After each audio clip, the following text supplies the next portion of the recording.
bien, comenzamos entonces con este webinario. Voy a compartir pantalla y quiero que ustedes vayan viendo también el PowerPoint que les dejé en el entorno virtual. Primero, vamos a situarnos en el caso problema en donde estamos, ¿sí?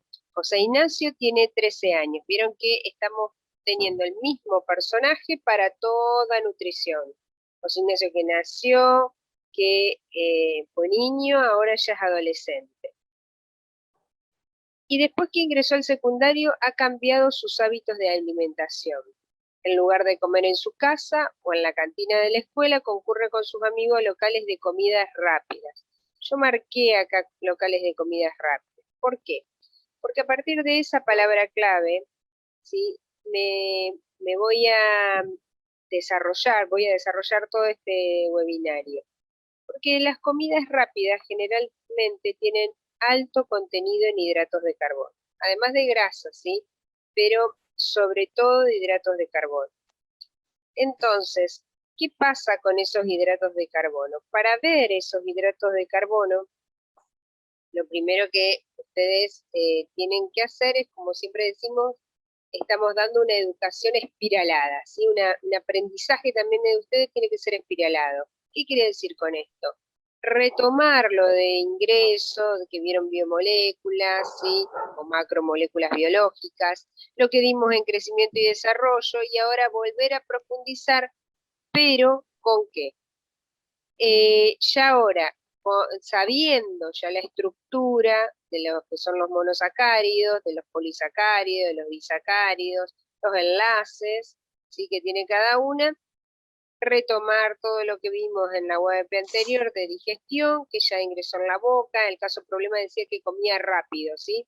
Recuerden que no va a haber un proceso de masticación, toda la parte de digestión mecánica va a estar, ni siquiera les diría que va a alcanzar a actuar la amilasa salivar como una digestión química.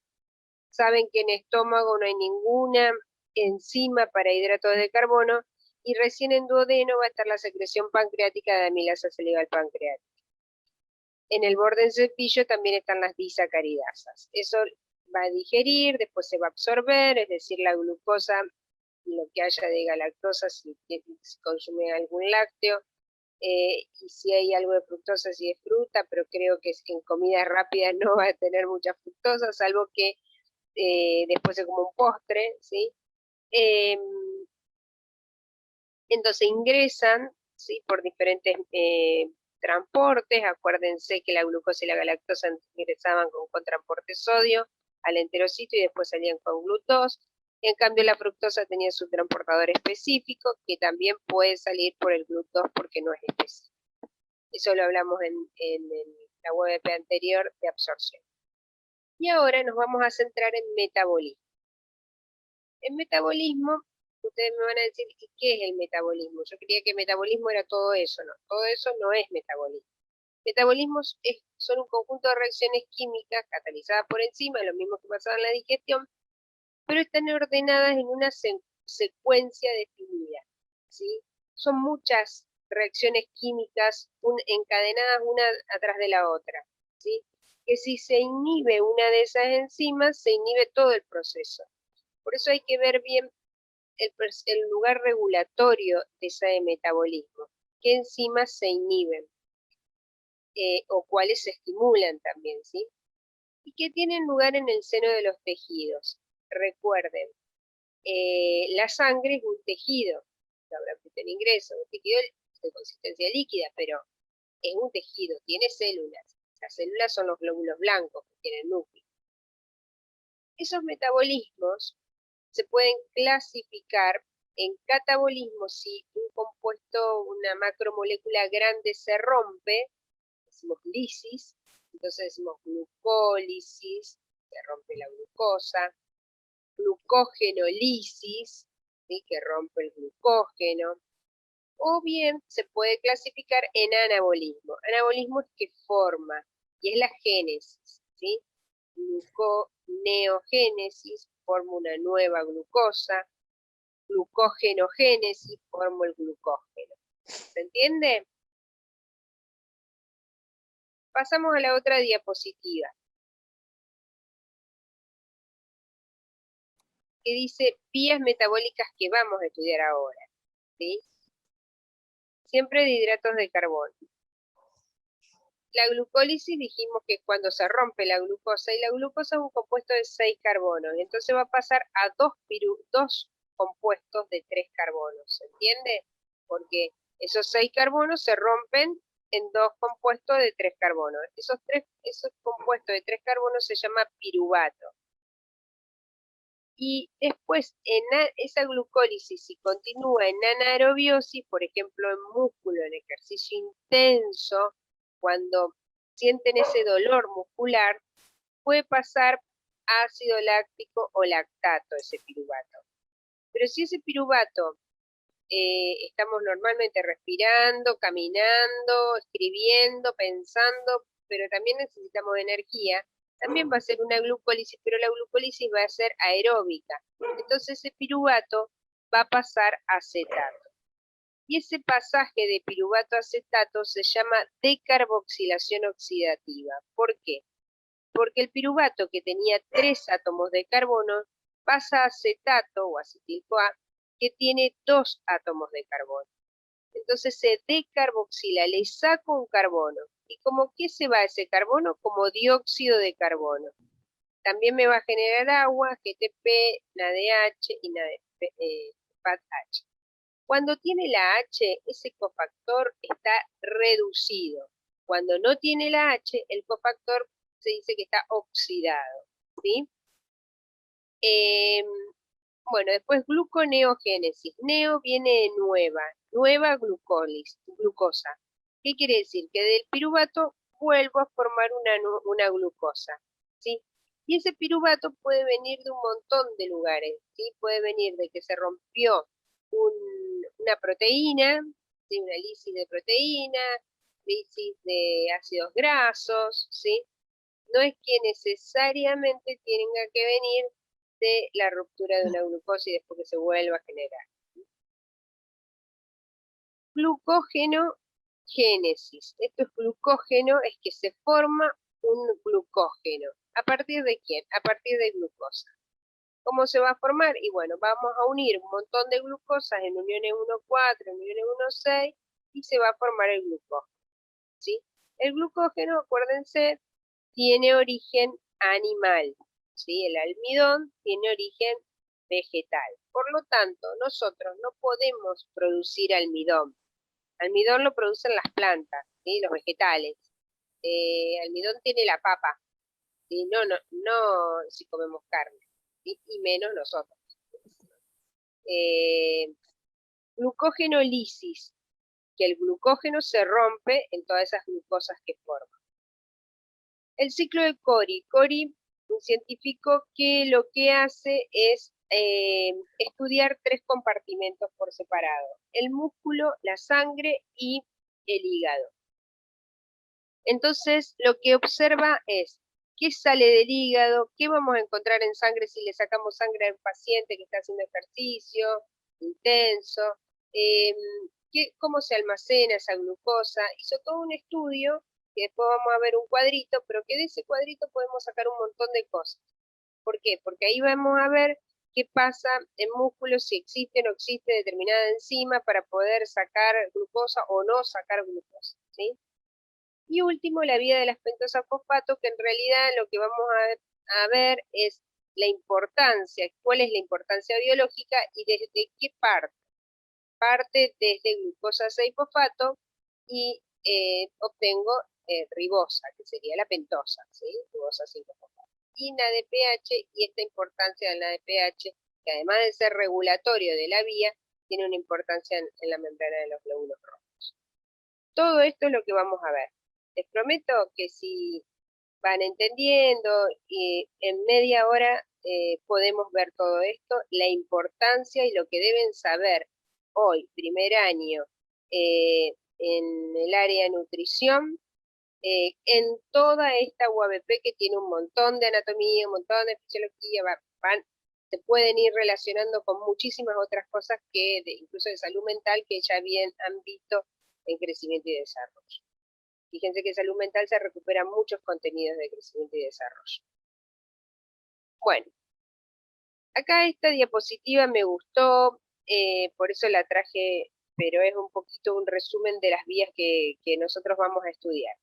La glucosa, hay una reacción que es muy importante, que es esta, cuando pasa glucosa 6-fosfato.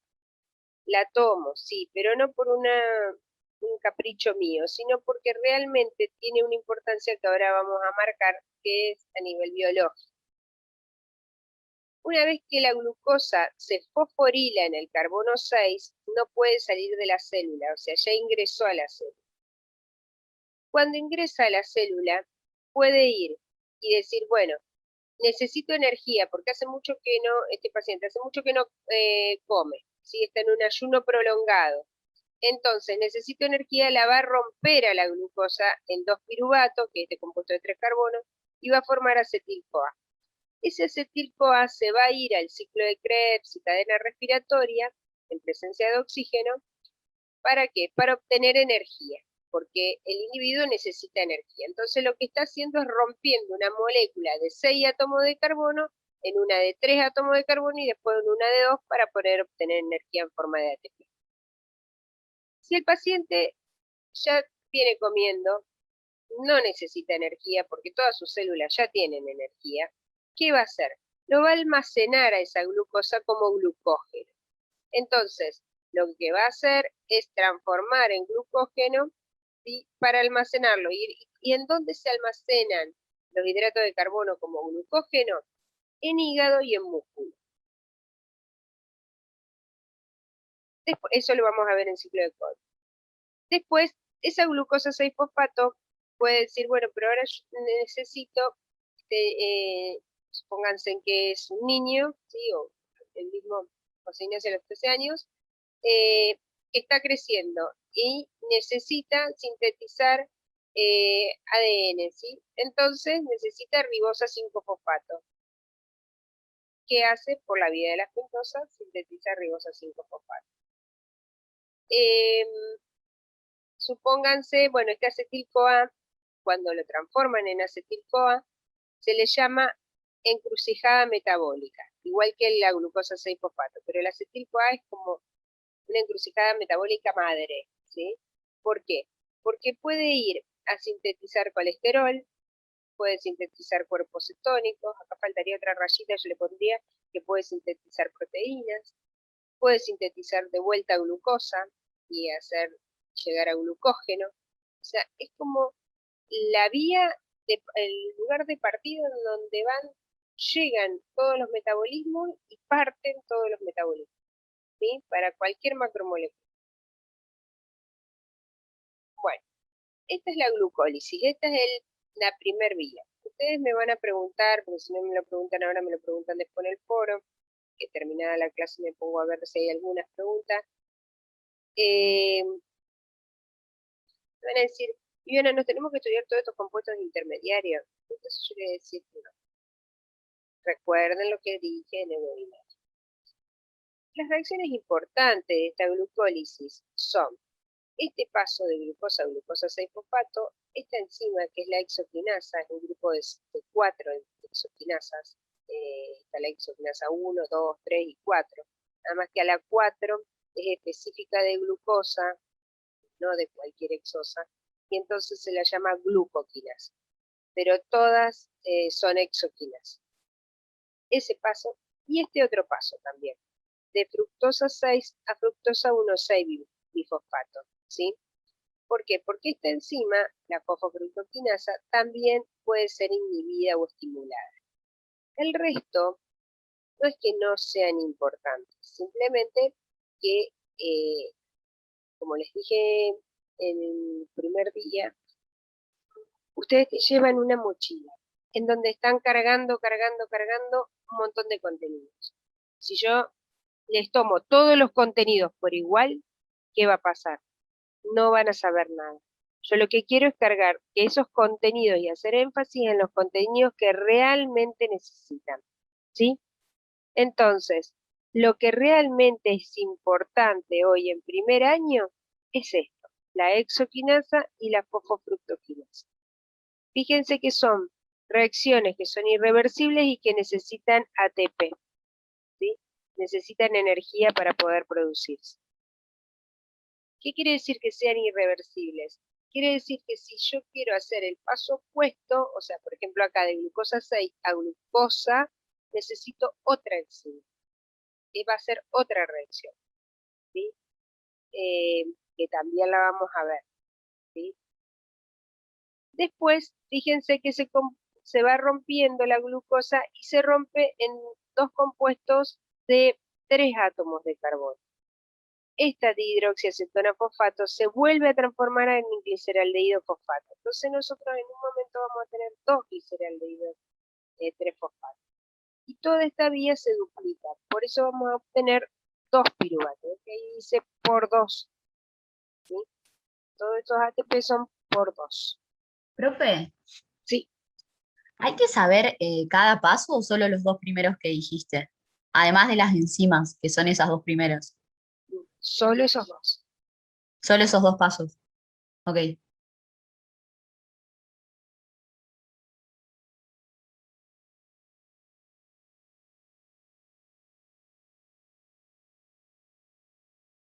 Esperen un minutito que termino de ver si hay alguien más para...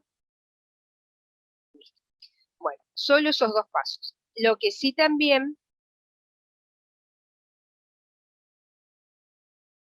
tienen que saber de qué partimos y a qué llegamos. De la audiencia. ¿De qué partimos? Partimos de glucosa y llegamos a 2 piruvatos. Eso pasa en la glucosa. Y otra cosa que tenemos que saber, tienen que saber, es el balance energético. Eso por ahí les queda. Vamos por paso. Primero vamos a ver esas reacciones que tienen que saber. Esta reacción que yo les digo de glucosa a glucosa 6-fosfato, que es la primera, ¿sí? Necesita una exoquinasa o glucoquinasa dependiendo de dónde está, porque glucoquinasa la tenemos en hígado y en páncreas. Necesita también de ATP, ¿por qué? Porque necesita que el ATP, que es trifosfato, pase a difosfato y uno de los fósforos se instale en el carbono 6, ¿sí? Se une en el carbono 6, en el oxígeno, pero perteneciente al carbono 6. ¿Y por qué es importante este paso? Porque la glucosa 6-fosfato, una vez que ingresa a la célula, no puede salir, porque las membranas son permeables, son impermeables a la glucosa 6-fosfato. Dejan pasar, ¿sí?, la glucosa, pero la glucosa 6-fosfato no puede salir. Entonces una vez que ingresó ya no puede salir. ¿Y qué me genera ese no poder salir? Me genera un gradiente de concentración. ¿Qué quiere decir eso? Adentro no tengo glucosa, tengo glucosa 6-fosfato. Afuera de la célula sí tengo glucosa. Entonces, por gradiente ingresa, ¿sí? Porque la célula no detecta que es glucosa, es otra molécula, es glucosa 6-fosfato.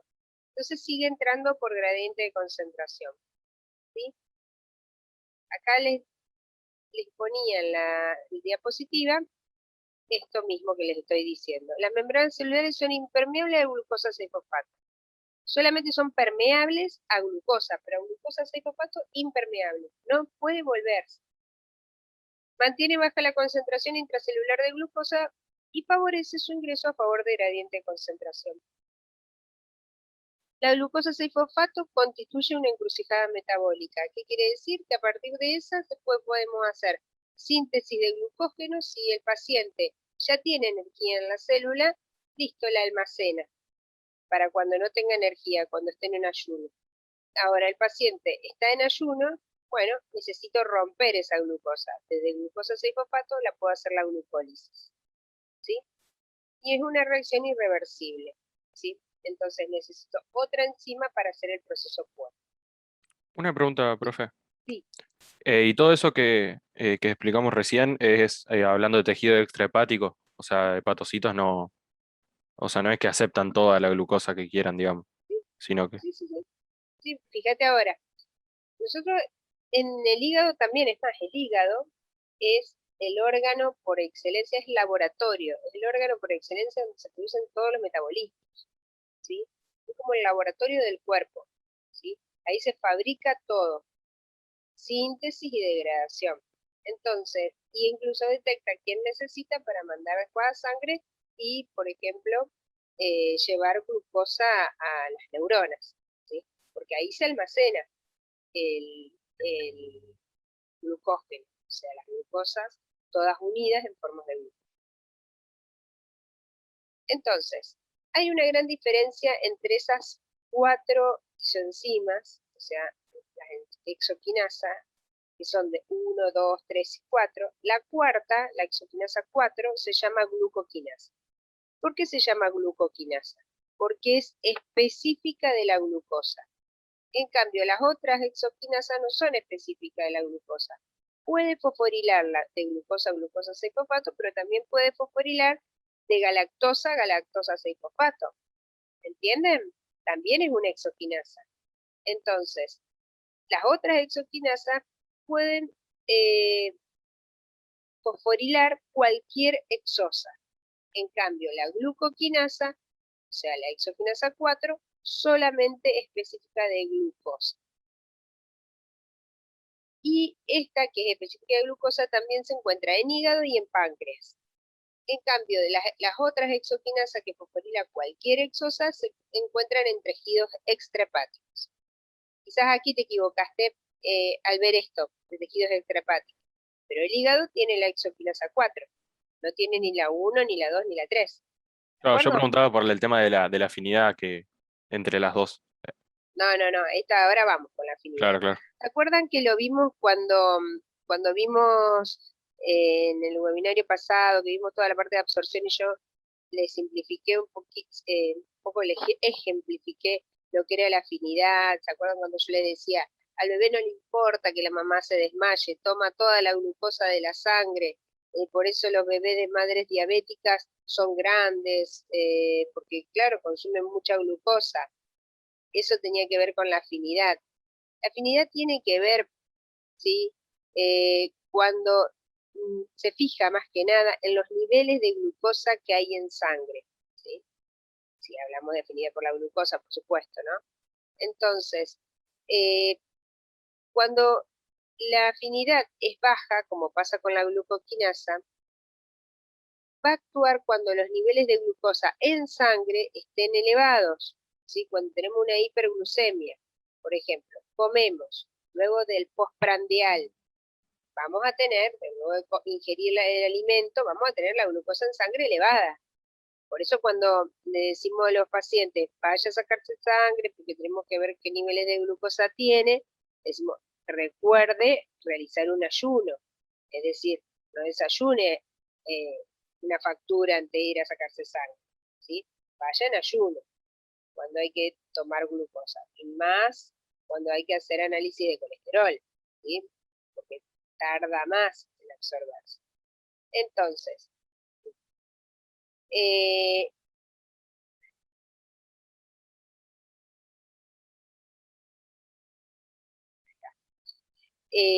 lo que pasa acá es que la glucoquinasa está en hígado y en páncreas. El hígado tiene que controlar la normoglucemia del paciente, si no estaríamos desmayados. Imagínense, si tiene alta afinidad por la glucosa, ¿qué quiere decir? Que toma toda la glucosa que hay en sangre y la lleva a hígado. ¿Se entiende? Como hacía el feto, que tomaba toda la glucosa y se la tomaba para él y la madre se desmayaba. Bueno, acá pasa lo mismo. Si el hígado toma toda la glucosa que hay en sangre, entramos siempre en hipoglucemia. Por eso que solamente va a activarse esa exoquinasa y va a entrar a las células del hígado como glucosa 6-fosfato cuando los niveles de glucosa en sangre son elevados, o sea, después de una comida. ¿Lo entienden? En cambio, la exoquinasa 1, por ejemplo, que está en tejido nervioso, que solamente se alimenta de glucosa, y no tiene, no se va a modificar su actividad dependiendo los cambios de glucemia que haya, si está elevada la glucosa en sangre, si está baja. Lo que hay en el desayuno lo toma, célula nerviosa fosforila la glucosa, entra en la célula y puede de esta manera hacer glucólisis y obtener energía. ¿Entienden la diferencia entre una y otra? Tener alta afinidad o baja afinidad significa de que actúa o no actúa a niveles altos o normales, sin importar los niveles que tenga de glucemia. ¿Sí? A eso apunta la afinidad por la glucosa. ¿Sí? Depende de la cantidad de glucosa que hay en sangre. Cuando es baja y hay una hipoglucemia y la exoquinasa 4 o glucoquinasa no va a actuar, porque la glucosa está baja, no puede entrar en hipoglucemia y desmayarse el paciente. En cambio, la exoquinasa 1 que está en cerebro sí va a actuar. Lo poquito que haya en sangre lo tomo porque si no, no puedo pensar. Necesito energía. ¿Entienden? Sí, señor. Sí. Bueno, y tengan en cuenta esto. La afinidad por la glucosa siempre es inversamente proporcional al KM. Esto lo vieron con Maika Trevici cuando vieron la enzimología. Si esta es alta, la afinidad es alta, el KM es bajo. Si es baja la afinidad, es alto el KM. Después otro es inhibición por producto. ¿Sí? Inhibición por producto en una reacción. A ver esta reacción que estamos trabajando. ¿Cuál va a ser el producto de glucosa que pasa a glucosa 6-fosfato? Glucosa 6-fosfato. Perfecto, la glucosa 6-fosfato es el producto de esta reacción. Entonces, supónganse la exoquinasa 1, que tiene alta afinidad por la glucosa. Entonces, tengo poca glucosa en sangre, sí, porque estoy en ayuno, pero bueno, lo poco que tengo me lo llevan las células nerviosas para poder obtener energía y poder pensar. Toma toda la glucosa, ¿Quién la inhibe esta enzima exoquinasa? Es decir, basta, ya tenés glucosa, ya tenés energía. La que la inhibe es el propio producto. Ya hay mucha glucosa 6-fosfato, inhibe la enzima exoquinasa 1. En cambio, la ¿Sería retroalimentación negativa, profe? sí, pero del propio producto a su enzima. Generalmente la Claro. retroalimentación negativa se dan no de un producto, sino se dan con las hormonas, entre hormonas, ¿sí? Pero es como una retroalimentación negativa, es decir, hay mucha cantidad, se inhibe la propia enzima que la está produciendo. Glucoquinasa. La glucoquinasa no no tiene alta afinidad.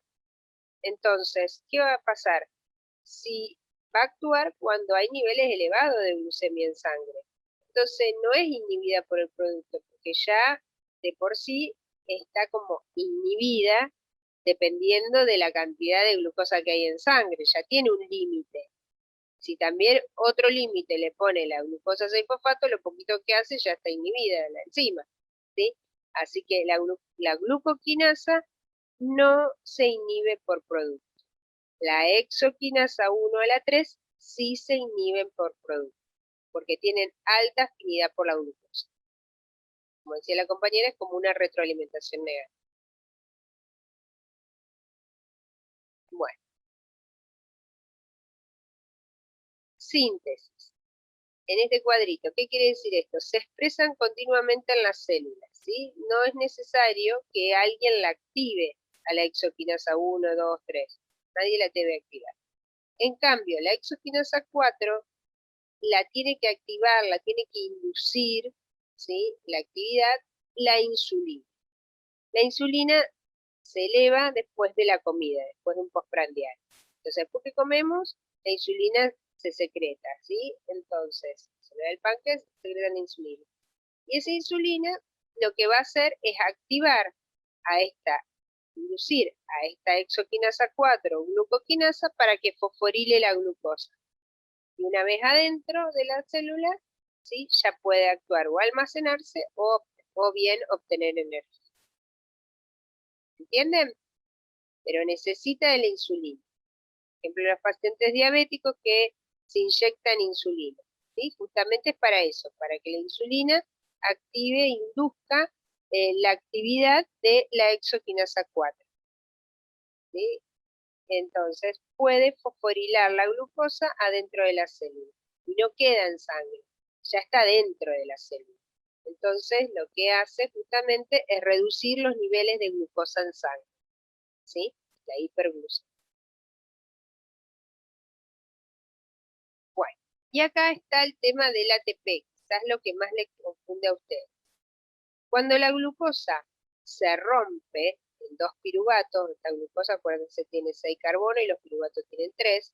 Cuando se rompen dos compuestos de 3, ¿sí? Esto es lo que sería el final de una serie de reacciones, ¿sí? Lo que va a obtener es 2 ATP y 2 NAD, y 2 piruvatos. Y ustedes acá me van a preguntar, Viviana, hay libros que dicen que obtenés 2 piruvatos, como estás diciendo en este momento. Hay libros que dicen se obtienen 2 ATP, como estás diciendo en este momento. Hay libros que me dicen que no son 2 ATP, que son 8 ATP. Otros dicen que son 36, y otros dicen que son 38. ¿Cuántos ATP produce la glucólisis de un mol de glucosa? ¿Sí? Entonces, eso es lo que quiero que interpreten. La glucosa, cuando pasa a 2 piruvatos, me genera 2 ATP y 2 NAD. Esos 2 NAD van a ir a la cadena respiratoria, ¿sí? Que no es lo mismo que ciclo de Krebs. Van a ir a la cadena respiratoria de la mitocondria y por cada NAD me va a producir 3 ATP. Lo que se va a producir es una fosforilación oxidativa. ¿Qué quiere decir eso? Este cofactor, cuando yo les dije, cuando el NAD tiene la H, es reducido. Entonces este cofactor se reduce para fosforilarse 3 ATP. Fosforilación oxidativa. Se reduce el NAD, le saco la H, ¿para qué? Toda esa cadena de protones que va surgiendo. Para que el ATP se fosforile. ¿Cuántos ATP se fosforilan por molécula de NAD? 3. ¿Sí? Entonces, como tengo 2 NAD, una vez que va a la cadena respiratoria voy a tener 6 ATP acá. 6 ATP del NAD más los 2 que también libera la glucólisis son 8. Entonces, si ustedes me dicen, por ejemplo, marco un verdadero o falso, la glucólisis me genera 2 piruvatos, 8 ATP y 2 NAD, ¿ustedes me tendrían que marcar como correcta? No. No. No. Porque si yo les digo 8 ATP, ya estoy contando los 2 NAD. Estoy contando los 2 ATP de acá más los 6 que me generan los 2 NAD. En cambio, si yo les digo, la glucólisis me genera 2 piruvatos, 2 ATP y 2 NAD, ese sí me la tienen que marcar como correcto. ¿Hasta ahí me siguen? Sí. Bien. Pero me van a decir, Viviana, pero acá en la pregunta me decía glucólisis anaeróbica. La glucólisis anaeróbica, acuérdense que solamente se da en músculo y en ejercicio intenso, no cuando caminamos o cuando trotamos despacito, no. Cuando corremos y por mucho tiempo. Un tratamiento, un ejercicio anaeróbico sostenido, ¿sí? Y que empieza ese dolor muscular, esa acidez muscular. Cuando el piruvato pasa a ácido láctico. Acá lo que hace es que ese NAD que habíamos producido con la H, ¿sí? Ese NAD reducido, se oxide.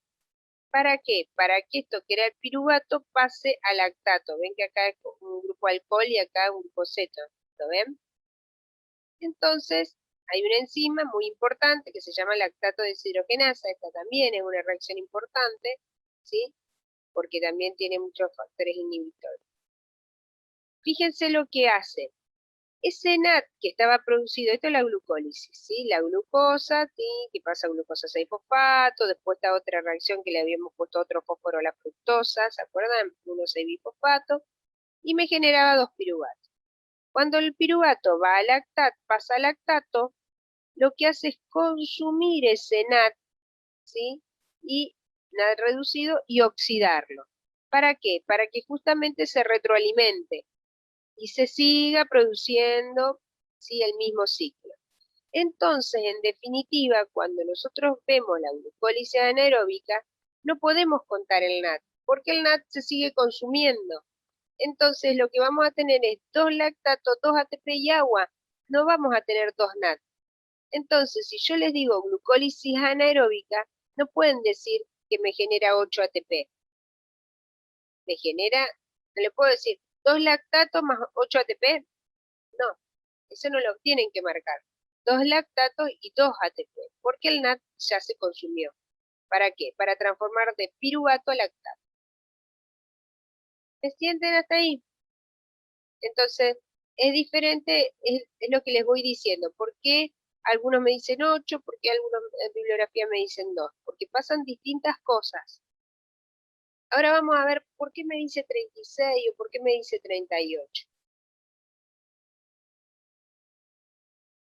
Cuando la glucosa es aeróbica, se produce en la mitocondria, estamos hablando de que hay oxígeno, no estamos en ejercicio interno, estamos normalmente, como estamos hablando ahora, están escuchando, están estudiando, normalmente.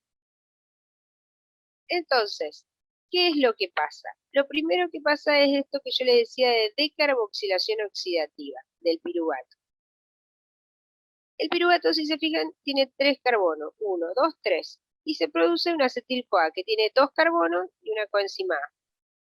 Y se libera un carbono como dióxido de carbono. Entonces, el NAD, pero que está oxidado, se reduce. Acá vamos a tener otro NAD más por cada piruvato. Otro NADH por cada piruvato. Como teníamos 2 piruvatos, vamos a tener 2 acetil-CoA y 2 NAD más todavía. ¿Qué va a pasar con ese acetil? Bueno, acá es lo que yo les decía, de carboxilación oxidativa del piruvato. El piruvato pasa al citosol, el citosol que venía de la glucólisis, va a tener que ir a transportarse en mitocondria. Ahí en mitocondria hay un complejo muy grande que se llama piruvato deshidrogenasa, que es multienzimático. Son muchas enzimas que forman este complejo que es importante porque es el sitio de regulación. Bueno, participan 5 coenzimas, acá yo se las había explicado, ¿sí? Puesto, ¿sí? La coenzima A, el FAT, el ácido lipoico, el pirofosfato de tiamina. Bueno. Hay 2 protones que son transferidos a la cadena respiratoria desde el NAD oxidado y me generan 3 ATP. Esto es lo que yo le decía, me genera otro NAD reducido más, ¿sí? Por cada acetil, por cada piruvato, o sea que ya van a ser 2 NAD más. ¿Y qué va a pasar con el acetil-CoA? Que me genera también la decarboxilación oxidativa. Va a entrar a un ciclo que se llama ciclo de Krebs o ciclo del ácido cítrico. Ese ciclo de Krebs lo vamos a estudiar en otra UABP, ABP5. Así que no, igual, no, en la 5 se estudia metabolismo de proteína. Vamos a generar otra, va a ingresar en otro ciclo que se llama ciclo de Krebs, que no me genera ATP. El ciclo de Krebs lo que me genera es NADH, ¿y cuántos NADH me genera?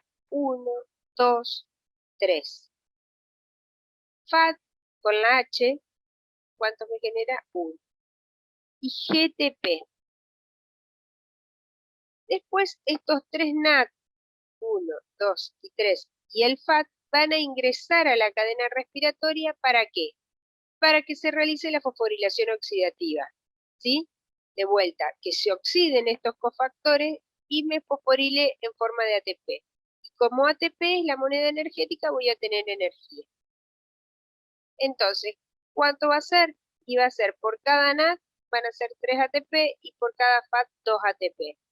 Y el GTP lo contamos como un ATP, ¿sí? Como un ATP más, porque en realidad son las uniones fosfato las que se cuentan como energía. Entonces, haciendo un balance de todo esto, lo que vamos a ver es que tenemos 3 NAD y un FAT por cada NAD tenemos 3 moles de ATP, ¿sí? Y por cada FAT 2 moles de ATP, y por el GTP, que es de succinil-CoA succinato, tenemos 1 ATP. Por lo tanto, decimos que el ciclo de Krebs, cuando ingresa un mol de acetato, obtenemos 12 ATP. ¿Sí? ¿En dónde? En la cadena respiratoria. Ven que acá dice ciclo de Krebs. El ciclo de Krebs no me genera ATP. El que me genera ATP es la cadena respiratoria.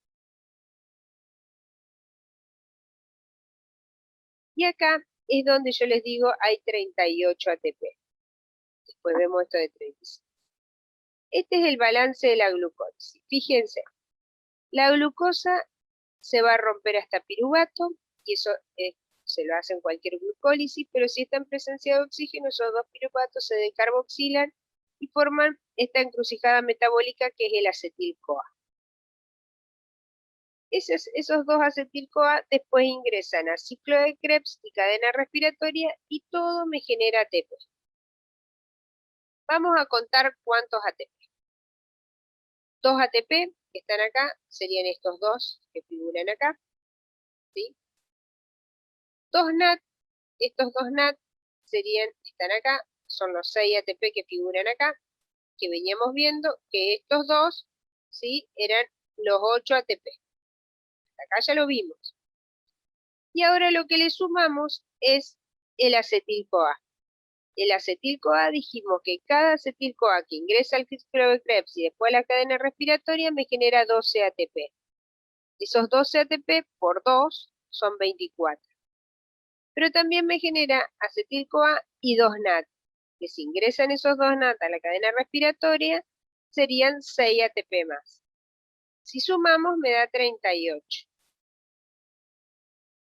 ¿Por qué alguna bibliografía me dice 36? Porque ya lo van a ver, las cadenas de transporte que hay, la cascada, estos 2 NAD, dependiendo dónde están, en qué tejido están, algunos, los menos, me generan 2 ATP por cada NAD, o sea 4 ATP, los menos. Por eso dice que en algunos tejidos puede generarme la glucólisis total 36 ATP. Pero si no, lo general es que me generen 38 ATP. ¿Lo entendieron a esto? Lo vuelvo a repetir. Profe, Sí, tengo una duda. ¿Qué pasa con el GTP de la cadena del ciclo de Krebs? ¿No se suma? sí, se sumó. Dentro de los Ah, 12, ok. se sumó como ATP. Ah, Acá cierto. tendría que decir de succinil-CoA succinato es un ATP, es lo mismo que un GTP. Porque en realidad lo que se suma es por las uniones de alta energía, el fosfato. ¿Sí? Gracias. Son 12 ATP por cada acetil-CoA. Como tengo 2 acetil-CoA son 24. Como tengo 2 NAD, cada NAD me genera 3 ATP, son 6. Y después los 8 que veníamos trabajando en la glucólisis. Entonces, a ver, hago un ejercicio. Supónganse que les diga, marque si es correcta o falsa. La glucólisis aeróbica de un mol de glucosa me genera 2 acetil-CoA y 4 ATP.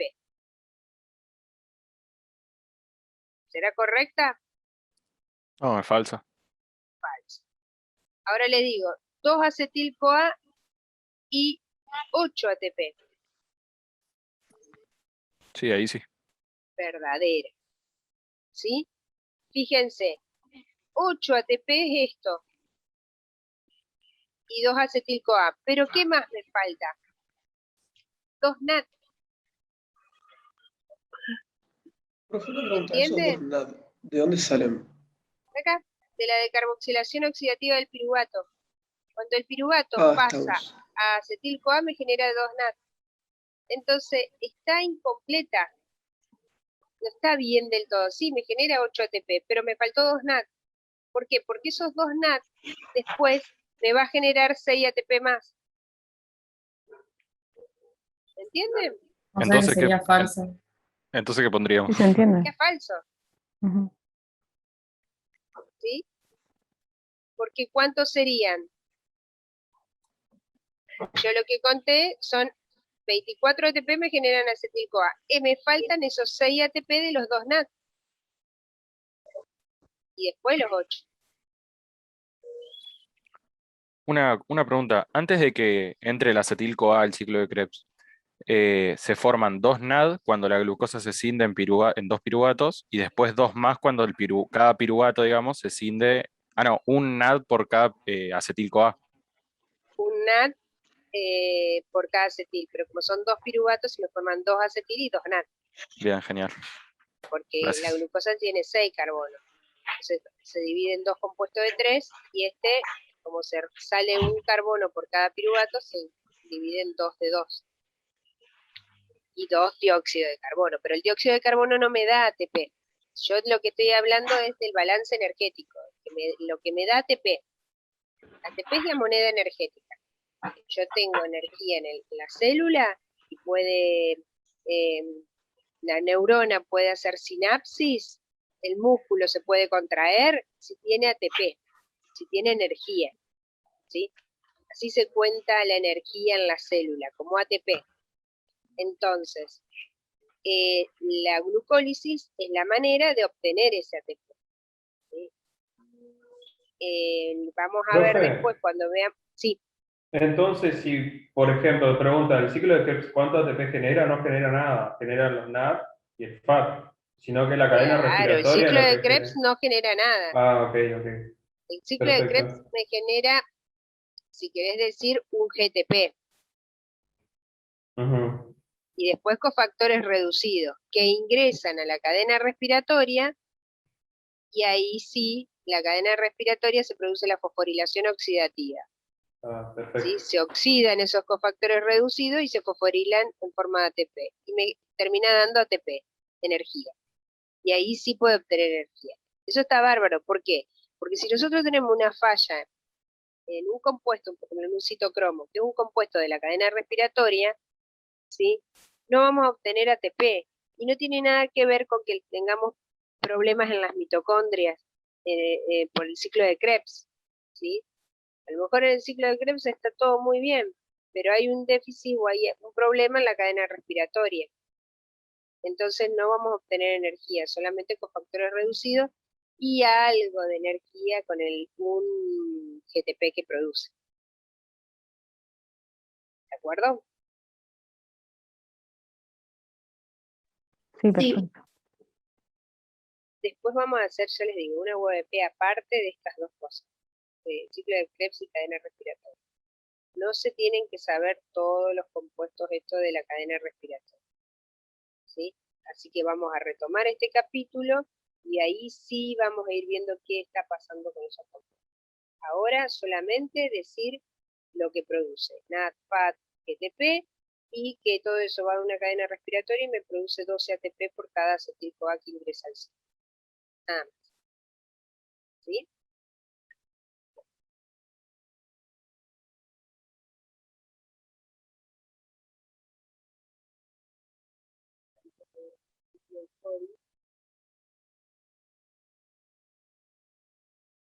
La otra diapositiva, fíjense que lo que dice es que cuando se rompe la glucosa y forma los dos piruvatos, hay muchas partes del metabolismo que son reversibles. ¿Qué quiere decir? Que la misma enzima la produce para un lado o para el otro. ¿Sí? Esto cuando se rompe y esto cuando se forma. O sea, glucólisis y acá sería gluconeogénesis, formar una nueva glucosa. ¿Sí? Bien. Y hay otras reacciones que usan enzimas distintas. Por ejemplo, de glucosa a glucosa 6-fosfato, la enzima es la hexoquinasa, y de glucosa 6-fosfato a glucosa es la glucosa 6-fosfatasa. Es otra enzima que, por ejemplo, en músculo y en tejido adiposo no está. Y esto es el porqué de, vieron las dietas ahora, ay no, hay que consumir carbohidratos, ¿verdad? Y la pregunta es, ¿cómo aumenta el tejido graso si estamos incorporando hidratos de carbono? No estamos incorporando lípidos, ¿sí? Y acá está la respuesta a nivel específico, científico, a nivel de ustedes, a nivel universitario, ¿sí? ¿Por qué? Porque cuando nosotros consumimos hidrato de carbono, cuando ingresa al tejido adiposo para obtener energía, ¿sí? Lo que pasa con tejido adiposo es que no puede volver a formar glucosa para salir. ¿Por qué? Porque el tejido adiposo no tiene la glucosa 6-fosfatasa. Entonces te queda dentro, ¿sí? ¿Y qué hace esa glucosa? Se rompe a piruvato y acetil-CoA, y a partir de acetil-CoA ya vamos a ver que lo que se hace es sintetizar ácido graso. Entonces, la glucosa se rompe para sintetizar ácido graso y quedarse tejido adiposo. No puede salir la glucosa. ¿Por qué? Porque no tiene esta enzima que se llama glucosa 6-fosfatasa. ¿Sí? No, vamos a tener que inyectarnos el tejido adiposo glucosa 6-fosfatasa, entonces se va a la... ¿Sí? Pero no tenemos esta enzima. Igual pasa en músculo. En músculo no tenemos la fosfatasa. ¿Sí? Pero músculo está bueno porque de última el músculo lo almacena la glucosa como glucógeno.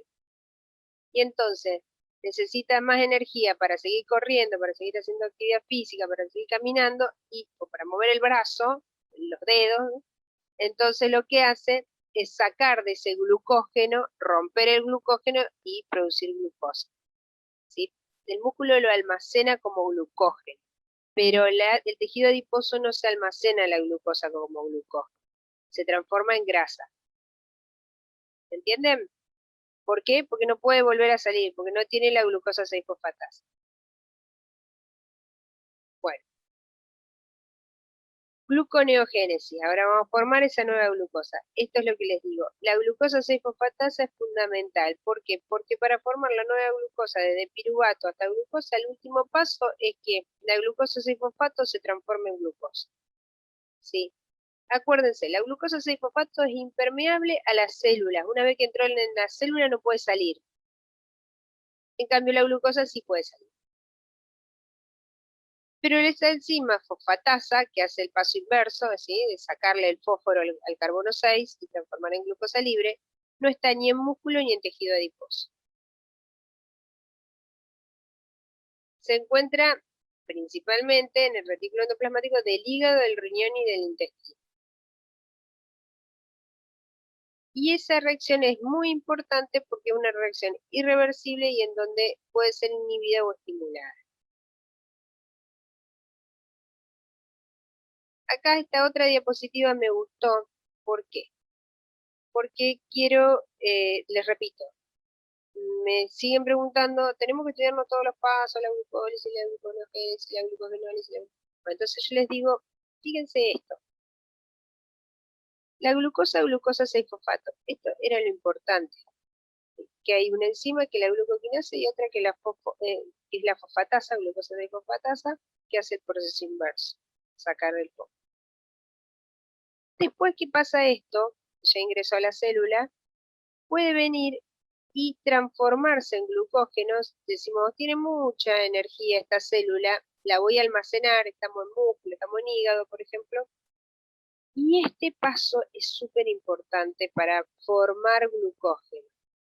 Cuando se une al UDP, urinil trifosfato, ¿sí? Y forma la UDP, le saca un fósforo, urinil difosfato, glucosa pirofosforilasa, por esta enzima, forma el urinil difosfato glucosa. A partir, es como que la activa la glucosa. Ustedes sientan esto, que la activa uniéndose un UDP. Se une, la activa y después vienen un montón de enzimas. El conjunto de esas enzimas se llaman glucógenosintasa, que une en uniones 1,4, glucosa, glucosa, glucosa, glucosa, y después hay otra enzima que es la enzima ramificante, que la une en uniones 1,6 y forma el glucógeno. ¿Sí? Acá, una vez que actúa la glucógenosintasa, se va a ese UDP para volver. ¿Sí? Pero esto es lo importante. Este paso, si ustedes ven, en ningún otro paso se une el UDP, se activa la glucosa. Fíjense que de glucógeno, cuando pasa a glucosa, no necesito UDP. ¿Sí? Es activarla para que después se unan un montón de glucosa en uniones lineales y después venga la ramificante y se ramifique todo. ¿Entendieron hasta ahí? Ahora, una pregunta. Puedo decir, para la lisis de glucógeno, para la glucogenolisis, ¿la enzima importante es la UDP fosforilasa? No. ¿O necesito como UDP para activar la glucosa? No, para lisar el glucógeno, glucogenolisis, fíjense, no es necesario. ¿Qué es necesario? Bueno, sacarle el fósforo, o sea, unirle, perdón, el fósforo con la fosforilasa, después desramificar, que antes habíamos ramificado, y volver a producir el glucosa 1-fosfato, para que por la mutasa vuelva a glucosa 6-fosfato y ahí se libere glucosa. Pero el paso regulatorio es este, ¿sí? Y para la síntesis de glucógeno es esta, glucoquinasa y la unión con el UDP. Consideraciones generales. Primero, hígado y músculo son los órganos más importantes que sintetizan y almacenan glucógeno. Como ustedes van a decir, pero hígado es un órgano muy grande, sí, una glándula, un órgano muy grande. Sí, se almacena alrededor de 1/3 del glucógeno, pero músculo tenemos en todo el cuerpo. Entonces se supone que los 2/3 del glucógeno están almacenados en músculo. Lo tenemos en todo el cuerpo. Y después otra característica que saqué de blanco también, que es importante, que ya tienen que saber, porque les pueden decir que alguien les lea algún análisis y tengo 80 de glucosa, ¿está bien? No saben si está bien, está mal. Bueno, sepan que en individuos sanos, adultos, excedentes también de 70 a 110 miligramos por decilitro es normal. Y tiene que ser en ayuno, de 3 horas. Por eso le decimos que, bueno, obviamente que no consuman algo con mucho contenido de azúcar a la noche, pero en realidad para los hidratos de carbono, con que no desayune, está bien. Ahora van a ver que lípidos no. Lípidos no tiene que cenar. Pero hidratos con 3 horas está bien porque ya suponemos que se absorbió, se metabolizó y ya no está en la sangre. Si no, tenemos que estar midiendo cuántos pedacitos de torta te comiste, cuánta masita, cuánta porción de helado, y es imposible. Aparte enturbiaría el plan. Ciclo de Koch. Este científico, ¿qué hizo?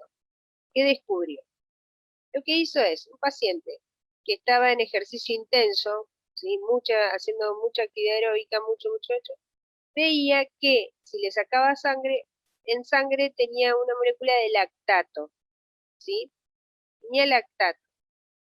Pero que ese lactato entonces suponían que sale de músculo, porque paraba de hacer actividad física como un paciente normal y no sacaba sangre y no, lo único que veía es glucosa, pero no lactato. Ahí se dieron cuenta que el lactato sale de músculo en ejercicio intenso, pero no sale de hígado. Fíjense que la flecha, fíjense bien la punta de flecha, el lactato no es producido por el hígado. Que piruvato no sale, no es permeable y que no lo vamos a encontrar en un análisis de sangre. Lo que vamos a encontrar es glucosa en sangre. Que si vemos un pedazo de músculo, igual que de hígado, podemos hacer análisis y detectar que se almacena el hidrato de carbono como glucógeno, ¿sí? Que son los únicos órganos tejidos donde se almacena el glucógeno, los hidratos de carbono como glucógeno. Que no se almacenan como glucosa. Y retomo lo de termodinámica que lo dio Delia Cedelin, que decía, ¿se acuerdan de las leyes de la termodinámica? Una era la de la entropía, el grado de desorden. Supónganse, cuando rompemos el glucógeno o cuando rompemos un almidón, tenemos muchas glucosas dispersas. Esto tiene un grado de desorden superior al glucógeno solo. El glucógeno solo es todas las glucosas ordenaditas, enlazadas, en enlace 6, 4, ¿sí? Ese menor grado de desorden es lo que busca el tejido para almacenar los hidratos de carbono. que no estén las glucosas sueltas, que estén ordenadas en enlace. Entonces se almacenan como glucógeno. Pero para salir a la sangre no sale como glucógeno porque es una molécula muy grande. Entonces sale como glucosa.